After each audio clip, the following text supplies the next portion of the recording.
ini adalah part ke-6 atau pertemuan ke-6 pembelajaran daring matematika khusus kelas 9 SMP atau MTS. Kita masih di bab yang sama, yaitu tentang bilangan berpangkat dan bentuk akar.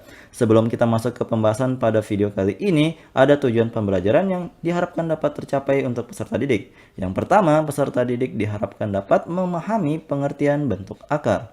Yang kedua, peserta didik diharapkan dapat memahami cara menyederhanakan bentuk akar. Dan yang ketiga, peserta didik diharapkan dapat menjumlahkan dan mengurangkan bentuk akar.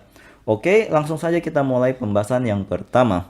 Nah, sebelum kita membahas mengenai bentuk akar, di sini saya ingin menjelaskan terlebih dahulu perbedaan bilangan rasional dan bilangan irasional. Bilangan rasional yaitu bilangan yang dapat dinyatakan dalam bentuk A per B dengan syarat A dan B-nya merupakan bilangan bulat dan juga B-nya bukan merupakan bilangan 0. Untuk contohnya silakan perhatikan contoh berikut. Di sini, di contoh yang pertama itu akar 4. Akar 4 merupakan bilangan rasional karena bisa diubah menjadi 2. 2 ini kan di bawahnya ada 1 tapi tidak dituliskan. Jadi kalau dia sudah bisa dibentuk ke dalam bentuk A per B atau di sini 2 per 1, berarti bilangan itu adalah bilangan rasional. Begitu pula untuk bagian B, akar 25 bisa kita akarkan menjadi 5. 5 bisa kita bentuk menjadi 5 per 1, berarti akar 25 merupakan bilangan rasional. Untuk yang bagian C, angka 0,141414 ini bisa kita ubah menjadi pecahan 14 per 99. Berarti ini merupakan bilangan rasional, seperti itu. Nah, sedangkan bilangan irasional didefinisikan sebagai bilangan yang tidak dapat dinyatakan dalam bentuk perbandingan A per B dengan syarat A dan B-nya merupakan bilangan bulat dan B-nya tidak boleh sama dengan 0. Sebagai contoh, perhatikan contoh-contoh berikut ini. Di sini untuk yang pertama, nilai V itu adalah 3,141592 dan seterusnya. Bilangan desimal ini tidak memiliki pola di bagian di belakang komanya, sehingga bilangan V ini tidak bisa diubah ke dalam bilangan pecahan atau bilangan A per B. Untuk nilai 22 per 7-nya itu hanya untuk mendekati nilai V ini, tetapi berbeda nilai aslinya dengan nilai V yang sebenarnya, sehingga V ini dikategorikan sebagai bilangan irasional. Lanjut untuk yang bagian B, akar 2 ketika diubah ke dalam bilangan desimal, bilangannya menjadi 1,1414213 dan seterusnya. Bilangan desimal ini tidak memiliki pola juga di bagian desimalnya, sehingga mustahil untuk dibuatkan ke dalam bentuk perbandingan A per B. Maka akar 2 ini dikategorikan sebagai bilangan irasional. Begitu pula untuk akar 7. Akar 7 tidak bisa diubah menjadi perbandingan A per B juga. Perlu diketahui bahwa bilangan irasional umumnya terdapat pada bilangan berbentuk akar. Tetapi tidak semua bentuk akar merupakan bilangan irasional karena untuk bilangan akar yang memiliki angka di dalam akarnya itu merupakan kuadrat sempurna, itu bukan merupakan bilangan irasional, seperti itu. Untuk lebih jelasnya mengenai bentuk akar, ayo kita bahas bersama-sama. Nah, kali ini kita akan membahas mengenai pengertian dari bentuk akar. Bentuk akar merupakan akar dari suatu bilangan yang hasilnya bukan bilangan rasional. Bentuk akar termasuk bilangan irasional. Bentuk akar juga merupakan bentuk lain untuk menyatakan bilangan berpangkat. Tapi untuk lebih jelasnya nanti ada materi khusus mengenai memangkatkan suatu bentuk akar. Tapi kita akan membahas terlebih dahulu ini bentuk umum dari bentuk akar. Nah, secara umum bentuk akar dituliskan dalam bentuk sebagai berikut. Jadi dituliskan sebagai ini ya. Cara bacanya adalah akar pangkat N dari A, seperti itu. Nah, adapun beberapa elemen dalam bentuk umum ini, yang pertama, bentuk akarnya ini adalah sebagai berikut nih. Jadi kalau mau menuliskan akar haruslah bentuknya seperti ini. Kemudian untuk N yang ada di sini itu merupakan pangkat dari akarnya atau biasa kita sebut dengan indeks. Seperti itu. Kemudian untuk bagian A-nya yang ini itu adalah bilangan yang berada di bawah tanda akar. Nah, nama umumnya itu disebut sebagai radikan. Nah, radikan ini memiliki beberapa syarat. Yang pertama, kalau misalnya A bilangan real positif, maka N-nya itu harus bilangan asli. Bilangan asli itu ingat, adalah bilangan yang mulai dari 1, 2, 3, dan seterusnya. Sedangkan nilai n-nya bilangan ganjil, maka a-nya dapat berupa bilangan real negatif. Sebagai contoh, kalau misalnya ada akar di sini akar pangkat 3 dari negatif 8, ini boleh. Jadi kalau misalnya n-nya itu ganjil, ini n-nya ganjil, maka a-nya boleh berupa bilangan negatif. Seperti itu. Jadi kalau misalnya yang satunya ini, untuk pengertian yang pertama, kalau misalnya dia positif, berarti pangkatnya di sini harus juga positif. Seperti itu. Positif tapi merupakan bilangan asli ya, mulai dari 1, 2, 3, dan seterusnya. Oke, kita akan bahas materi yang selanjutnya. Nah, selanjutnya kita akan membahas mengenai macam-macam dari bentuk akar. Yang pertama adalah akar senama. Suatu bentuk akar dikatakan sebagai akar senama jika memiliki pangkat akar yang sama atau indeks yang sama. Jadi, yang mana sih itu yang dimaksud? Coba perhatikan di contoh yang pertama. Di sini ada akar 2, akar 4, dan akar 7. Semuanya ini memiliki akar pangkat 2. Berarti mereka bertiga dikatakan sebagai akar senama. Untuk contoh selanjutnya, di sini ada akar pangkat 3 dari 5, akar pangkat 3 dari 9, dan akar pangkat 3 dari 10. Karena indeksnya 3 atau akar pangkat 3 semua, maka mereka bertiga dikatakan sebagai akar senama. Seperti itu. Lanjut ke yang kedua. Di sini yang kedua adalah akar sejenis. Suatu bentuk akar dikatakan akar sejenis jika memiliki pangkat akar yang sama dan bilangan di bawah akarnya itu sama juga. Nah, sebagai contoh di sini ada akar 3 dan 2 akar 3. Mereka ini sama-sama memiliki bilangan di dalam akarnya sama, yaitu 3. Kemudian pangkat dari akarnya itu masing-masing adalah 2. Sehingga untuk pasangan yang ini adalah dikatakan akar sejenis. Coba perhatikan di contoh yang kedua. Di sini ada 4 dikali akar pangkat 3 dari 5 dan 7 dikali akar pangkat 3 dari 5. Di sini indeksnya itu masing-masing bernilai 3, sedangkan radikannya atau bilangan di bawah akarnya itu sama-sama 5, sehingga ini juga dikatakan sebagai akar sejenis. Semoga adik-adik paham. Oke, kita lanjut ke materi selanjutnya. Nah, seperti halnya bilangan berpangkat, bentuk akar juga memiliki sifat-sifat tertentu yaitu sebagai berikut. Nah, untuk A dan B bilangan real, dengan N adalah bilangan asli, maka berlaku sifat-sifat berikut ini. Jadi yang sifat yang pertama ini adalah sifat perkalian dalam bentuk akar. Untuk yang kedua ini adalah sifat untuk pembagian dari bentuk akar. Dan yang ketiga ini adalah sifat dari penjumlahan dan pengurangan bentuk akar. Nanti akan kita bahas satu persatu. Kita mulai dari ini, menyederhanakan bentuk akar. Jadi sebelum kita melakukan operasi perkalian, pembagian, penjumlahan, dan lain sebagainya, kita harus tahu terlebih dahulu bagaimana cara untuk menyederhanakan suatu bentuk akar. Jadi suatu bentuk akar dikatakan sederhana jika bilangan di dalam tanda akar tersebut tidak mempunyai faktor kuadrat sempurna. Jadi faktor kuadrat sempurna itu kayak gimana sih? Contohnya kayak misalnya 9. 9 kan 3 pangkat 2, berarti tidak boleh ada yang begini di dalamnya. Contoh lainnya misalkan 25, 36. Pokoknya kuadrat sempurna yang tidak boleh di dalam akarnya itu ketika mau disederhanakan. Nah, sifat yang akan kita gunakan untuk menyederhanakan bentuk akar ini adalah sebagai berikut. Jadi yang kita gunakan yang tadi, akar pangkat N dari A kali B itu artinya sama dengan akar pangkat N dari A dikalikan dengan akar pangkat N dari B. Atau ini, akar pangkat N dari A dibagi dengan akar pangkat N dari B itu sama dengan akar pangkat N dari A per B. Dengan syarat A-nya itu harus lebih dari 0 dan B-nya juga harus lebih dari 0. Daripada hanya menghayalkan rumus, ayo coba kita perhatikan contoh soalnya. Di contoh soal yang pertama, kita akan menyederhanakan bentuk ini, akar 18. Nah, bagaimana sih caranya supaya tidak memuat faktor kuadrat? Nah, sebenarnya ada beberapa tips. Untuk tips yang pertama, kita hanya memperkirakan.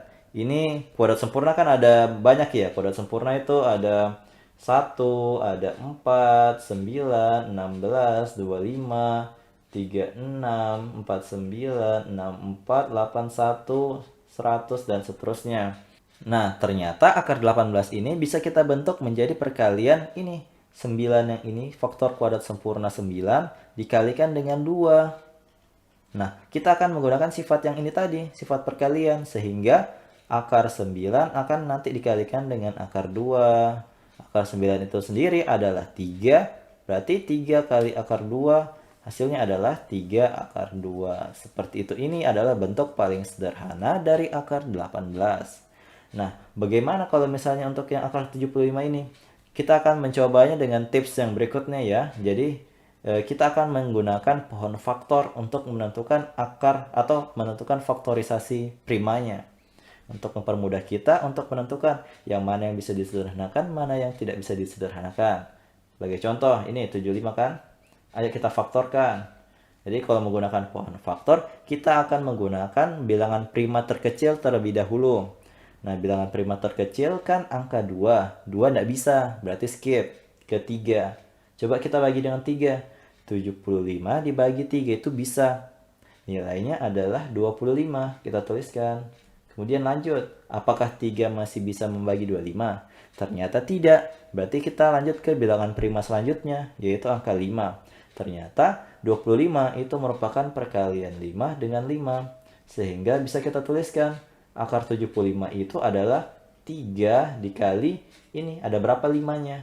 Kalau ada 2 berarti tulis 5 pangkat 2. Nah, kemudian yang bisa kita keluarkan dari akar itu adalah bentuk kuadrat sempurna dari sebuah bilangan atau bentuknya A pangkat 2. Nah, karena di sini ada 5 pangkat 2, berarti ini bisa keluar dari akar. Sehingga akar 3 dikali akar 5 pangkat 2. Akar 5 pangkat 2 berarti akar dengan pangkat 2-nya saling menghabisi. Sehingga yang tersisa adalah 5 dikali dengan akar 3. Ini adalah bentuk paling sederhana dengan cara menggunakan pohon faktor. Seperti itu. Jadi semoga adik-adik paham. Oke, kita lanjut ke jenis contoh yang berikutnya. Nah, kali ini kita akan mencoba untuk menyederhanakan suatu bentuk akar dari bilangan desimal. Jadi, yang akan kita gunakan di sini untuk menyelesaikannya adalah rumus pembagian pada bentuk akar yang ini. Nah, kita coba langsung kerja. Di bagian C ini kan ada soalnya, yaitu akar dari 0,36. Nah, yang harus kita lakukan terlebih dahulu adalah mengubah 0,36 ini ke dalam bentuk pecahan. Caranya gimana? Coba perhatikan. Di sini kan ada 2 angka di belakang koma. Kalau misalnya 2 angka di belakang koma, berarti bagian penyebutnya itu adalah 100. Jadi kalau misalnya 3 angka di belakang koma berarti 1000. Kalau 4 angka di belakang koma artinya 10.000. Seperti itu. Kemudian di bagian pembilangnya kita tinggal tuliskan 36-nya. 36. Kalau sudah, jangan lupa ditutup kembali dengan akar. Nah, kalau sudah modelnya seperti ini, akar dari 36/100, kita sudah bisa mengaplikasikan sifat yang tadi ini. Jadi, yang di atas diakarkan sendiri, yang di bagian bawah juga diakarkan sendiri.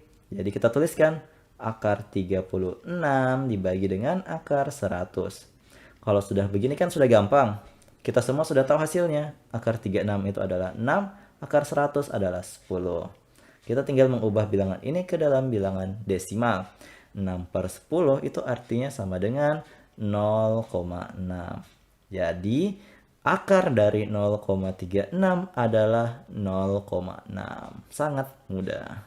Lanjut ke yang bagian D. Di bagian D ini sama seperti tadi, kita harus mengubah 0,0081 ini terlebih dahulu menjadi ke dalam bentuk pecahannya. Nah, karena di sini ada 4 angka di belakang koma, berarti di bagian penyebutnya adalah 10.000, seperti yang saya bilang tadi.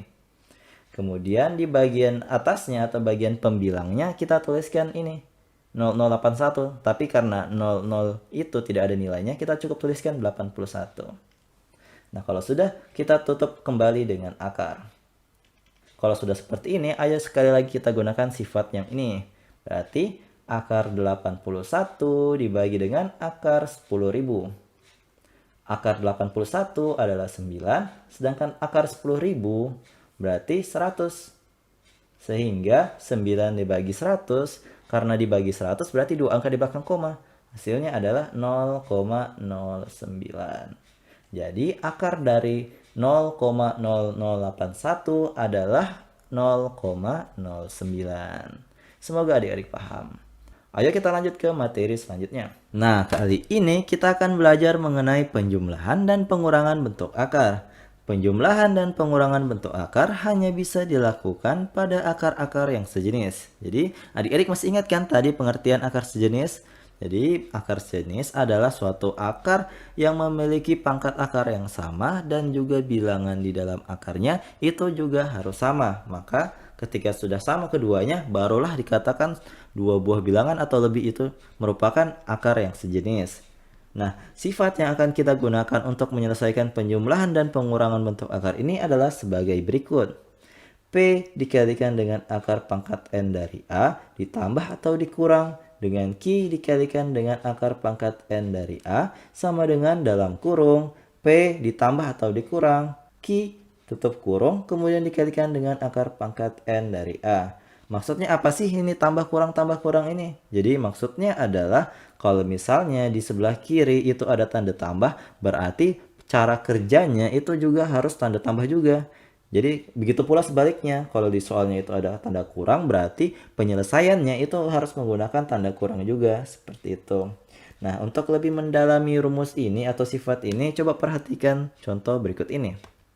Nah, di contoh yang pertama, kita akan menjumlahkan akar 5 dengan 3 akar 5. Nah, seperti kita ketahui bahwa indeksnya atau pangkat akarnya itu kan sudah sama. Di sini 2, di sini 2. Kemudian bilangan dalam akarnya juga sama. Di sini 5, di sini 5. Berarti kedua bilangan ini merupakan akar yang sejenis. Kalau sudah akar sejenis berarti bisa kita gunakan dong ini rumusnya tadi. Tapi coba perhatikan, di bagian depannya sini tidak ada angka. Ingat, kalau misalnya ada sebuah variabel tidak ada angka di depannya, itu sebenarnya ada angka 1. Begitu pula juga untuk yang bentuk akar seperti ini. Kalau di depannya tidak tertulis angka apapun, sebenarnya ada angka 1 di depannya. Sehingga yang akan kita jumlahkan adalah 1 dengan angka 3-nya. Berarti dalam kurung 1 tambah 3 tutup kurung dikalikan dengan akar 5. Sehingga hasilnya 1 tambah 3 adalah 4. Berarti kita tuliskan 4 akar 5. Sangat mudah. Ayo kita lanjut ke bagian yang B. Di bagian B ini coba kita perhatikan. Di sini indeksnya itu sudah sama semua. Akar pangkat 2, akar pangkat 2, akar pangkat 2. Bilangan di dalam akarnya juga sudah sama. Ini 4, ini 4, ini 4. Berarti kita sudah bisa kerjakan menggunakan rumus yang di atas. Jadi kita tuliskan dalam kurung 3 ditambah 5 dikurang 6 tutup kurung kalikan dengan akar 4. Berarti tinggal dioperasikan dong. 3 tambah 5, 8. 8 kurang 6 adalah 2. Berarti kita tuliskan 2 akar 4. Sangat mudah. Lanjut ke bagian yang C. Di bagian C ini agak sedikit berbeda ya. Adik-adik harus perhatikan dengan jeli indeks dan juga bilangan dalam akarnya. Ternyata setelah kita amati, di sini indeksnya berbeda. Ada yang 3, ada yang 2, ada yang 3, ada yang 2. Kemudian untuk bilangan dalam akarnya juga beda. Di sini 2, di sini 3. Ini 2, ini 3. Berarti yang bisa kita selesaikan adalah akar yang sejenis saja. Mana sih yang akar sejenis itu? Jadi untuk yang akar pangkat 3 dari 2 itu akar sejenisnya adalah yang ini. Sama-sama akar pangkat 3 dari 2. Sedangkan untuk yang akar pangkat 2 saja itu sejenis dengan yang ini. Sehingga itu kita kelompokkan terlebih dahulu. Mana yang sejenis itu dioperasikan dengan sejenis. Jadi kita tuliskan 3 kita kurangkan dengan 6 tutup kurung. Lalu dikalikan dengan akar pangkat 3 dari 2. Kemudian ditambah dengan ini. 5 dan 10 dioperasikan. 5 tambah 10 dikalikan dengan akar pangkat 3. Sehingga hasilnya kita peroleh 3 kurang 6 berapa? Negatif 3 kan? Berarti kita tulis negatif 3 akar pangkat 3 dari 2 ditambah dengan 5 tambah 10 berapa? Ya benar 15. Berarti kita tuliskan 15 akar 3. Jadi ini adalah solusi untuk nomor bagian C. Semoga adik-adik paham. Kalau sudah paham, ayo kita lanjut ke contoh berikutnya. Nah, di contoh yang ketiga ini kita akan menyelesaikan kembali sebuah penjumlahan dan pengurangan bentuk akar. Akan tetapi di sini ada sedikit perbedaan. Perbedaannya apa? Bentuk akar-akarnya di sini belum sederhana. Contohnya kayak akar 8 belum sederhana, ini juga belum sederhana, ini juga belum sederhana. Jadi yang harus kita lakukan terlebih dahulu adalah menyederhanakan masing-masing bentuk akarnya, kemudian nantinya baru bisa dioperasikan. Jadi untuk 8 ini, 8 kan kalau kita bikinkan pohon faktor 2 kali 4. 4 ini adalah sebuah bilangan kuadrat sempurna. Berarti kita bisa tuliskan akar 8 itu menjadi akar 2 kali akar 4. Akar 4 adalah berapa? 2 kan? Berarti kita tuliskan 2 akar 2. Sehingga akar 8 kita tuliskan nanti menjadi 2 akar 2. Seperti itu. Ya, kemudian untuk yang 32 ini ketika kita faktorkan itu kan kita bagi 2 terlebih dahulu. Hasilnya adalah 16. 16 ini adalah sebuah kuadrat sempurna. Berarti stop. Tidak perlu dilanjut lagi. Sehingga akar 32 tadi kita ubah menjadi akar 2 dikali dengan akar 16 berdasarkan sifat perkalian yang tadi sudah kita bahas bersama-sama. Berarti kita bisa akarkan sudah. Yang akar 16 kan 4, berarti 4 akar 2 khusus untuk akar 32 tadi. Lanjut. Ini 162, coba kita bagi 2. Ternyata 162 dibagi 2 adalah 81. 81 bisa diakarkan atau kuadrat sempurna dia. Berarti stop. Berarti kita tuliskan di sini akar 2 dikali akar 81. Atau kita tuliskan 9 akar 2. Sehingga bentuk soalnya tadi bisa kita ubah menjadi akar 8 jadi 2 akar 2. Akar 32 berubah jadi 4 akar 2. Kemudian dikurang dengan akar 162. Berapa akar 162 tadi? Ini 9 akar 2. Kalau sudah begini, kan berarti dia sudah sama nih kan indeks dengan bilangan dalam akarnya atau dia merupakan akar sejenis. Berarti sudah bisa kita operasikan seperti biasa. Kita tinggal menjumlahkan koefisiennya. Berarti 2 tambah 4 kurang 9 dikalikan dengan akar 2. 2 tambah 4, 6. 6 kurang 9 adalah negatif 3. Berarti negatif 3 akar 2. Ini adalah bentuk paling sederhana dari akar 8 ditambah dengan akar 32 dikurang dengan akar 162. Seperti itu. Ayo kita lanjut ke bagian B. Di bagian B ini 50 coba kita faktorkan. Ternyata 50 adalah perkalian 2 dengan 25. 25 adalah kuadrat sempurna, berarti stop. Berarti akar 50 adalah akar 2 dikali akar 25. Akar 25 berapa? Ya benar, 5. Berarti 5 akar 2. Kita tulis ini 5 akar 2. Kurang dengan ini, akar 48. Akar 48 itu coba kita faktorkan. Ternyata ini 2 kali 24. 24 bukan kuadrat sempurna, berarti kita lanjut. Bagi 2 lagi, hasilnya adalah 12. 12 bukan kuadrat sempurna, lanjut. 2, 6. 6 bukan juga, lanjut. 2, 3. Kalau sudah, ayo coba kita bentuk dalam faktorisasi prima. Berarti 48 itu adalah, ini hitung 2-nya ada berapa? 1, 2, 3, 4. Berarti 2 pangkat 4 dikalikan dengan yang terakhir adalah 3. Berarti nanti akar 48 itu sama dengan akar 2 pangkat 4 dikali akar 3. Akar 2 pangkat 4. Nah, 2 pangkat 4 ini kan 16. Berarti akar 16 dikali akar 3. Akar 16 berapa? Bisa dihitung kan? Berarti 4 akar 3 hasilnya dari akar 48 itu. Jadi kita tuliskan di sini 4 akar 3. Lanjut di 27-nya. 27 bisa tidak dibagi 2? Tidak bisa kan? Berarti kita lanjut ke bilangan prima selanjutnya adalah 3. 3 bisa. Berarti 27 bagi 3 adalah 9. 9 adalah kuadrat sempurna. Berarti kita ubah. Jadi akar 3 dikali akar 9. Akar 9 ada nilainya, yaitu 3. Berarti akar 27 itu nilainya adalah 3 akar 3. Berarti kita ganti akar 27 dengan bilangan tersebut. Kita tulis di sini. Nah, yang terakhir PR-nya kita adalah ini. 72. 72 ternyata bisa kita ubah menjadi 2 kali 36 berdasarkan pohon faktor. Ternyata 36 itu adalah kuadrat sempurna, berarti stop. Tuh berarti akar 72 adalah akar 2 dikali akar 36. Akar 36 berapa? 6 kan? Berarti 6 akar 2. Selesai. Nanti kita tuliskan di sini. Ditambah dengan 6 akar 2. Kalau sudah seperti ini, coba cek yang mana yang akar sejenis. Ternyata yang sejenis itu yang ini. Yang sama-sama akar 2 dengan yang sama-sama akar 3.